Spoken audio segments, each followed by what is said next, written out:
Muy buenas, estoy enfrente del Instituto Cervantes de Estocolmo porque hoy vamos a hablar de cine español. Vamos a hablar de Berlanga.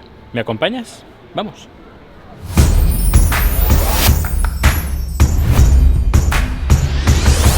Hola, ¿qué tal? Soy Dani y bienvenidos a Haciendo el Sueco.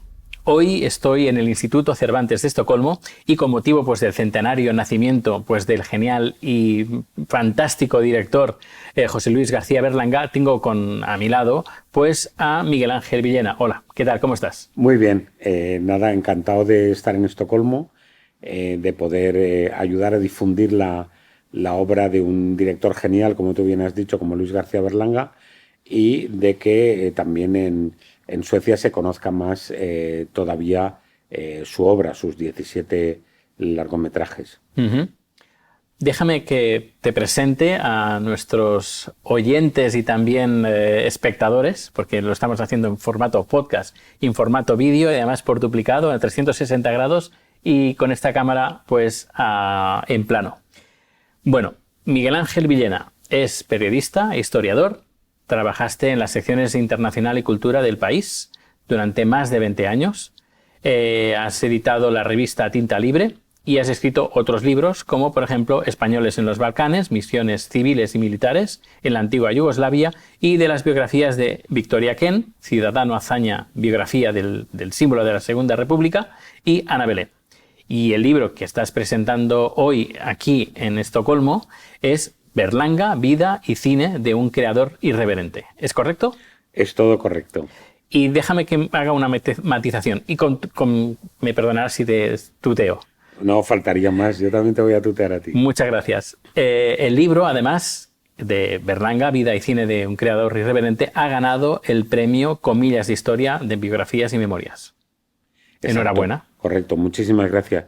La verdad es que estoy muy contento. El premio se falló a principios de año y estoy muy contento porque es un premio en España muy prestigioso, que lo ha ganado gente, en fin, a la que yo admiro, y bueno, es quizá el premio más relevante que hay en el tema de biografía y memorias en España, y por tanto pues no puedo más que estar muy contento. Uh-huh. Hablemos de Berlanga. ¿Qué es lo que te motivó para escribir el libro? Bueno, me motivó que hace 2 años y pico me di cuenta de que este 2021 se cumplía el centenario del nacimiento de Berlanga. Berlanga había escrito 2 libros de memorias, en ambos casos a 4 manos con colaboradores suyos. Existía y existe mucha bibliografía sobre el cine de Berlanga, pero no existía, digamos, ninguna biografía clásica, o sea, una biografía que contara la vida y la obra de Berlanga desde que nace en 1921 hasta que fallece en 2010. Bueno, eso me animó a escribir la biografía. Por otra parte, yo he sido una persona admiradora del cine de Berlanga. Me parecía un personaje genial y fascinante, alguien que hubiera sido capaz de dirigir ese cine. Por otra parte, yo nunca conocí personalmente a Berlanga, lo cual creo que me ha dado una cierta media distancia para que la biografía ni sea una biografía, digamos, absolutamente elogiosa de Berlanga, ni tampoco sea una cuestión destructiva. Yo creo que Berlanga, como todo el mundo, tiene luces y sombras. Y bueno, me permitía esa media distancia.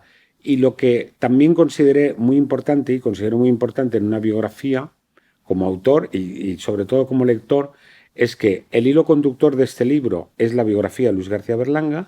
Eso está en primer plano, pero el plano medio es la evolución del cine español a lo largo de casi un siglo, y el plano de fondo es la propia evolución de España, del país entero, porque efectivamente ni España se puede entender sin el cine de Berlanga, ni el cine de Berlanga se puede entender sin ese trasfondo de cómo ha cambiado España, sobre todo en la segunda mitad del siglo XX. Sí, porque yo recuerdo cine de Berlanga, de verlo en televisión y algunas películas, las últimas, en el cine, de mi niñez y recuerdos de la España de la posguerra y de la transición. Sin duda, mira, yo creo, voy a hacer una afirmación que parece muy rotunda, pero está muy pensada. Yo creo que el cine de Berlanga se debería estudiar al menos algunas películas suyas de forma obligatoria en el bachillerato, en cualquier instituto de bachillerato, porque creo no solo lo creo yo, lo cree gente con mucha más autoridad que yo, el cine de Berlanga es una de las claves para explicar la España del siglo XX. Y no tanto la España del siglo XX, digamos, de los grandes acontecimientos, sino la España del siglo XX que vivieron nuestros padres o nuestros abuelos. Es decir, la España cotidiana, las costumbres, virtudes y defectos, usos sociales, crítica del poder. Es decir, si se recorre la filmografía de Berlanga, se está obteniendo una magnífica panorama de la España del siglo XX. Y eso yo creo que es una de las cosas que también más me preocupó a la hora de escribir la biografía. Y espero, y creo que se está consiguiendo en parte en España, que este año del centenario de Berlanga sirva también para difundir más su cine de cara a las nuevas generaciones, que o han visto el cine efectivamente solo, el cine de Berlanga solo en televisión o en formato de pequeño, digamos, de ordenador, o que no se han aproximado suficiente. Y el cine de Berlanga, aparte de ese carácter didáctico, el cine de Berlanga es un cine muy ameno, es una crítica despiadada de muchos aspectos de la sociedad española, pero en clave de comedia. Digamos que cuando uno termina una película de Berlanga, termina con una sonrisa en los labios, pero al mismo tiempo con una mueca triste, y porque te hace pensar. Y yo creo que esa combinación de comedia y reflexión es una de las claves del genio de Berlanga.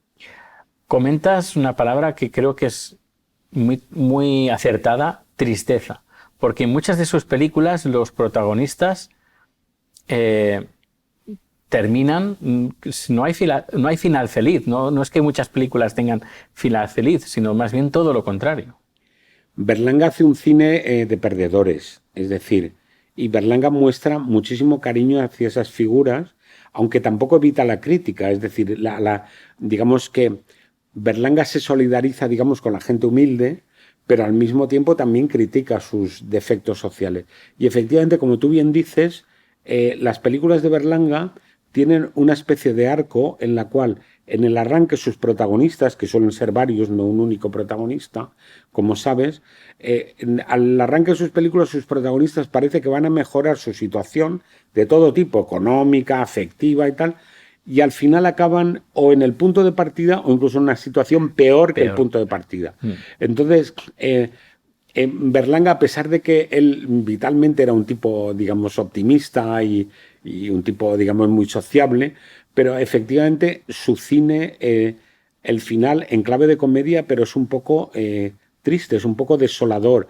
Estoy pensando en el final, en la escena final de Plácido o del Verdugo, o de La Vaquilla, una película mucho más reciente, o de La Escopeta Nacional.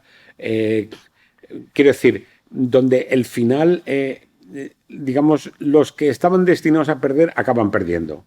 Y fundamentalmente es la gente que sufre, digamos, el dominio de los poderosos. Berlanga fue un gran disidente y el eje de su cine es una crítica del poder y de los poderosos. Y en esa medida el poder, lamentablemente, los poderosos suelen ganar. Que además su cine no estuvo exento de miradas del régimen, no del régimen directamente, pero sí que no era del agrado y que algunas de sus películas tuvieron que pasar por tijera. Sin duda alguna, es decir, Berlanga, buena parte de su cine lo tiene que dirigir durante el franquismo, durante la dictadura, y Berlanga efectivamente fue víctima en muchos aspectos de la censura en algunas de las películas que llegó a dirigir y a rodar, pero la censura le prohibió también muchos guiones escritos o al menos que tenían un cierto bosquejo que no pudo rodar, y entonces efectivamente Berlanga de todos modos consiguió, digamos, también sortear en parte a la censura porque digamos, convirtió anécdotas locales en parábolas universales, ¿no? Es decir, las películas de Berlanga se pueden ver como películas muy localistas de España, pero al mismo tiempo es una reflexión que le puede llegar a un japonés o a alguien en Canadá o a alguien en Marruecos, ¿no? El Verdugo, por ejemplo, que es quizá una de sus obras maestras, El Verdugo es un alegato contra la pena de muerte en cualquier tiempo y lugar. Que, por cierto, es una película rodada en 1963, donde el franquismo todavía fusilaba o justiciaba a opositores. Pero El Verdugo, vista hoy, sigue siendo una película de una validez universal porque la pena de muerte no ha desaparecido en muchos países.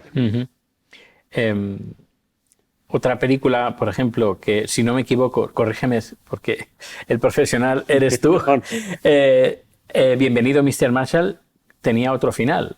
Se cambiaron los finales, se cambió el final, si no me equivoco. Sí, se cambió el final. Se cambió el final, pero si no recuerdo mal, tampoco se cambió mucho. Y bueno, acaba siendo también un final, sí. un final triste, ¿no? Lo que pasa es que Bienvenido Mr. Marshall sufrió muchos cambios porque, como sabes, fue una película en la que Berlanga, que entonces tenía 32 años nada más, Berlanga consigue convertir una película que le encargan para promoción de una folclórica, en una época donde el franquismo promocionaba mucho el cine de folclórica, convierte una película de promoción de una folclórica, Lolita Sevilla, la convierte en un alegato antiamericano, en un retrato de la España rural de los años 50, con sus vicios y con sus virtudes, y la convierte también en una radiografía del carácter español, ¿no? Entonces, bueno, sufrió varios cambios, pero en cualquier caso, el final de Bienvenido Mr. Marshall deja también un pozo triste, ¿no? Es decir, los americanos han pasado de largo, aquí no nos van a regalar nada y bueno, el pueblo vuelve a su rutina de todos los días. Que en Bienvenido Mr. Marshall, voy a dar el dato friki del día. Sí. Recuerdo hace muchos años, diría que unos 30 años aproximadamente, una revista de estas de informática regalaban un CD con la película de Bienvenido Mr. Marshall. Y fue una novedad y de ese entonces de que regalaran una película en una revista y además en formato digital. Y fue una película que yo me acordaré por ese pequeño detalle que seguramente a lo mejor algún oyente, algún espectador, a lo mejor se acordará porque además tuvo mucho éxito esa tirada. Sí, era muy novedoso, ¿no? Claro, para la época. Claro. También choca mucho con lo que comentábamos fuera de micrófono, que Berlanga tampoco era muy amante de la tecnología. No, Berlanga, vamos a ver, él también creó su personaje y lo que voy a contar ahora de Berlanga, él seguramente lo exageraría, pero Berlanga decía que se había pasado medio siglo rodando películas, pero que él exactamente lo que había dentro de una cámara no sabía lo que era. Y que el fax, que ahora ya parece una antigualla, que el fax ya le parecía la revolución total. Pues Berlanga murió en 2010, es decir, llegó a conocer Internet, los móviles, etcétera. Ya mayor, ya anciano, pero llegó a conocerlo.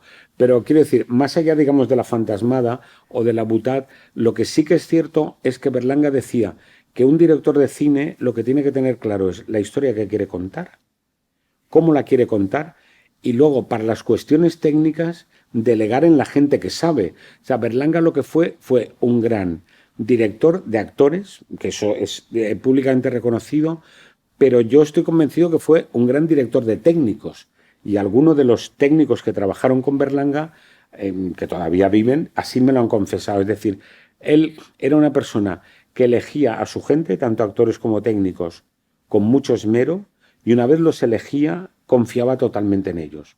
Por eso ya digo que podía ser un poco una butad lo de no sabía lo que había dentro de una cámara, pero sí que es cierto que él en temas de fotografía, de montaje de sonido, solía delegar bastante en sus colaboradores.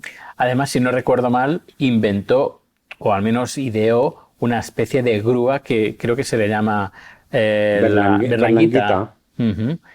Que además tiene unos planos secuencia que son, bueno, la envidia de muchos directores de cine. Sí, la verdad es que lo de Berlanguitas lo descubrí por un ayudante de dirección actual. No sabía, o sea, sabía que él había ideado un tipo de grúa para poder hacer esos planos secuencia y digamos, seguir a los actores sin cambiar de plano, pero descubrí hace poco que se llamaban Berlanguitas y efectivamente, digamos, él era el tipo genial que ponía las ideas en marcha, pero luego la aplicación práctica él delegaba bastante, es decir, no podía ser un tipo absolutamente, digamos, versátil de también dominar la técnica. Aparte que cambió, a lo largo de sus 50 años como director de cine, la técnica, por supuesto, cambió mucho.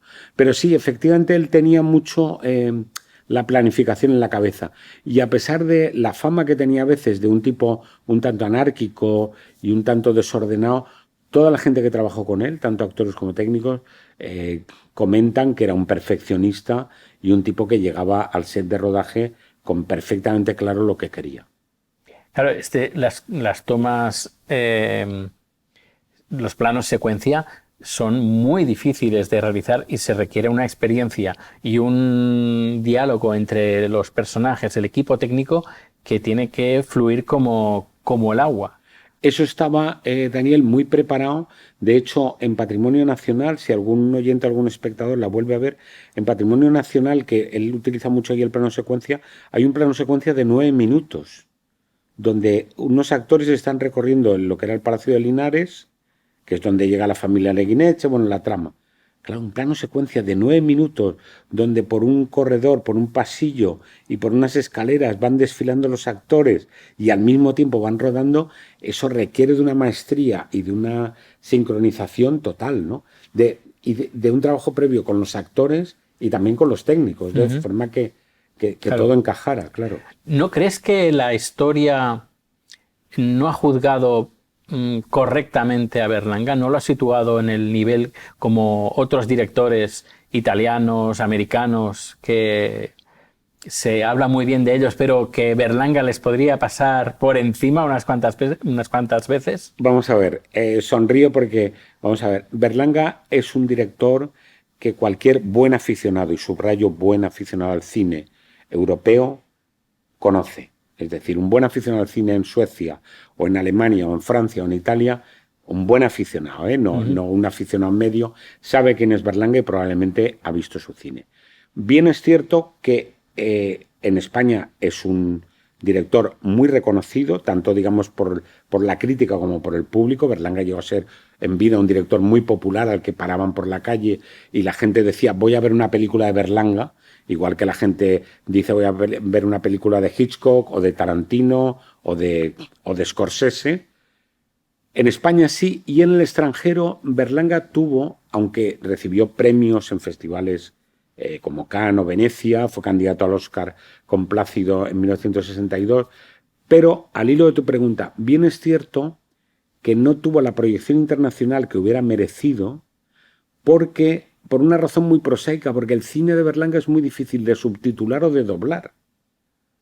Parece una razón muy sencilla, pero es así, es decir, alguien se puede imaginar un diálogo de la escopeta nacional o de Todos a la cárcel subtitulada o doblada, es muy difícil, y eso hizo que los distribuidores y los exhibidores en otros países europeos a veces fueran reticentes a proyectar el cine de Berlanga.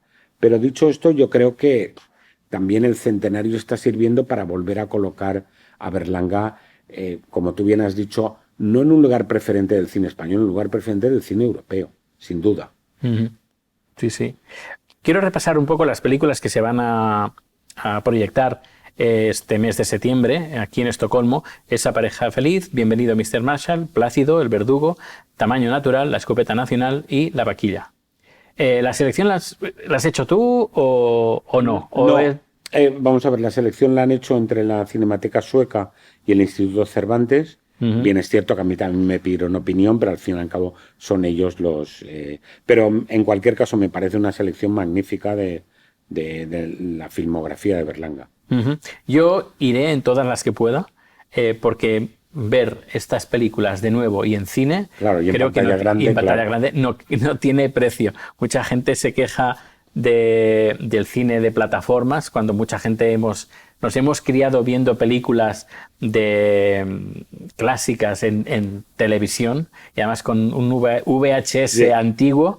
Y tener ahora esta ventaja, esa posibilidad de poderlo ver en pantalla grande, yo creo que no hay que desaprovecharla. Sin duda. Hablando sobre tu libro, ¿qué podemos encontrar? Porque según la información que tengo, hay muchas anécdotas de Berlanga y varios colaboradores te han comentado pues, su vivencia, su experiencia trabajando o viviendo junto a él. Vamos a ver, yo me planteé la biografía a partir, digamos, de tres fuentes de información. La primera, el cine de Berlanga, por supuesto. Las películas de él las he visto todas varias veces y todas las que he podido en pantalla grande para la biografía. Ya las había visto, digamos, de joven o más joven. En primer lugar, ver todas sus películas. En segundo lugar, leer todo lo que se ha publicado sobre Berlanga o todo a lo que yo he podido tener acceso. Pero en tercer lugar, yo creo que ahí también ha primado mucho mi condición de periodista. Es que he hablado con una treintena de personas, familiares, amigos, actores, técnicos que conoció a Berlanga.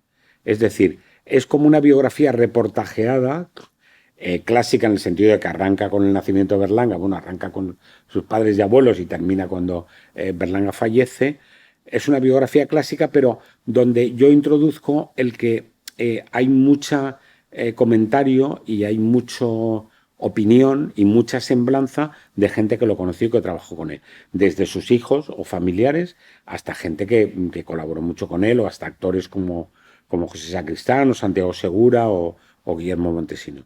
Entonces yo creo que eso da un friso de Berlanga y de su época. A mí me preocupó mucho que en el plano corto estuviera Berlanga, lo que comentábamos antes, en el plano medio el cine español y en el plano final España. Y luego también, aunque por supuesto es la biografía de un director de cine y hay mucho de cine en esa biografía, pero me preocupó también saber cómo era Berlanga, el Berlanga privado. Es decir, qué le gustaba, si era aficionado al fútbol o no, qué tipo de cine veía, qué leía, si le gustaba viajar o no, hasta qué punto le marca su origen en Valencia, qué decir, cuál era su visión del mundo, qué ciudad le gustaba más, si fumaba o no fumaba, si bebía o no bebía, es decir, su parte de erotómano, es decir, de ahí que el subtítulo del libro, de la biografía, sea Vida y cine de un creador irreverente. ¿Qué anécdota nos puedes contar? Sin destripar el libro, lógicamente, porque quien quiera saberlo, pues que compre el libro. Bueno, hay una muy... vamos a ver. Berlanga, el subtítulo del libro es irreverente, pero podríamos haber puesto gamberro, que es mucho más coloquial. Vamos a ver, Berlanga es un tipo muy gamberro, muy iconoclasta. Y entonces hay una anécdota que lo define mucho y muy bromista. Y un punto también, digamos, de cabrón, si se me permite, a la hora de gastar bromas. Y entonces hay una anécdota que a mí me impresionó mucho y que cuento en la biografía porque me parece muy reveladora de él. Él rodó Vivan los novios en Sitges en 1969. El fondo de la película es el principio del turismo en España, una ciudad costera como Sitges, en Barcelona y tal, y un poco el contraste entre esa España todavía, digamos, en blanco y negro, o esa España todavía gris y mediocre del franquismo, y el contraste con el turismo que empezaba a llegar. Vale. Situados ahí en Viva los novios, varios colaboradores suyos y él hablaron con unas turistas que había Sitges extranjeras, les dijeron que estaban rodando una película, que era cierto, y que en una de las secuencias de la película tenían que aparecer una serie de turistas atadas a las farolas de una avenida de Sitges. Atadas, porque tenían que filmarlo, era para la película y tal. Total, que las turistas aquellas tragaron con la explicación, era cierto que estaban rodando una película, no les hacía falta eso para nada, y tuvieron aquellas turistas durante horas atadas a una farola. Entonces, al cabo de unas cuantas horas, ya llegaron y dijeron, ya está bien, ya es suficiente. Entonces, yo creo que revela mucho el carácter, digamos, guasón y gamberro de Berlanga, esa anécdota, ¿no? Qué bueno, qué bueno. ¿Dónde podemos encontrar el libro los que no vivamos en España? Bueno, el libro está disponible en Amazon. El libro, entonces, se puede pedir tranquilamente a Amazon. Y la editorial es Tusquets, que es una editorial también que funciona muy bien y que puede hacer llegar el libro en fin, a cualquier país, a Suecia entre ellos. Y bueno, el libro también está disponible en ebook. Perfecto. Y entonces, quiero decir, es fácil. El libro ahora mismo está en cualquier librería, ya digo, Amazon, ebook, la propia editorial. No hay ningún problema para conseguir el libro. Perfecto. No, lo digo porque hace unas semanas hice un podcast sobre cine español que normalmente no llega al resto de Europa, Claro. porque es bastante triste pues que de las cientos de películas españolas o producciones españolas que se hacen en España, una milésima parte son las que salen fuera. Y a no ser que vayas a festivales, es bastante difícil ver cine español. Por eso lo comentaba. Por eso... Sí, no, en este caso ya digo, fácilmente conseguible el libro.